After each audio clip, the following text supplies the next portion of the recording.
Selamat malam, bisiku kembali untukmu di J-Joy Story, cerita horor singkat dan kisah nyata.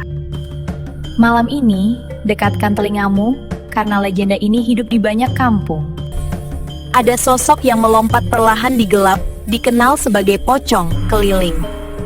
Kisahnya dimulai saat seorang penjaga malam mendengar kain menyeret tanah. Penjaga itu melihat bayangan putih bergerak pelan, seperti menunggu seseorang memanggil. Malam berikutnya ia mengikuti suara itu, napasnya menipis oleh rasa takut.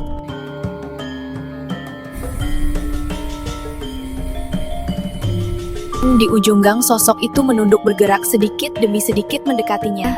Ia tidak punya leher tapi seperti menoleh gerakannya lambat dan rasa dinginnya nyata. Pocong itu berbisik, "Aku belum bisa pergi. Kuburanku terikat taliku belum dibuka."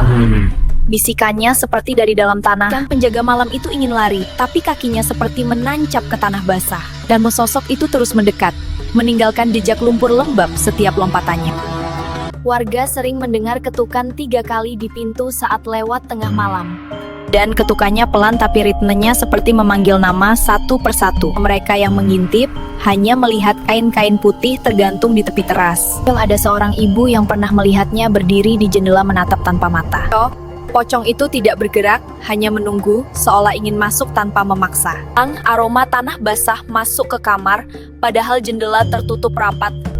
Beberapa orang bilang, pocong keliling itu mencari bantuan agar bisa pergi. Tapi ada juga yang percaya, ia mencari teman agar tidak berjalan sendiri. Konon, jika membuka pintu saat ketukan itu muncul, ia akan mengikuti. Dan jika tidak dihiraukan, ia datang kembali besok lebih dekat dari sebelumnya. Kata warga, ia paling sering muncul saat udara lembab setelah hujan pertama. Lompatan pocong itu berat seperti membawa beban rahasia yang belum selesai. Siapapun yang melihat wajahnya akan merasakan tubuhnya ditarik ke bawah. Hingga kini bisikannya kadang terdengar di gang sepi seolah memanggil bantuan. Dan legenda pocong keliling tetap hidup karena banyak yang pernah melihatnya. Terima kasih sudah mendengarkan bisikan horor singkat di J-Joy Story.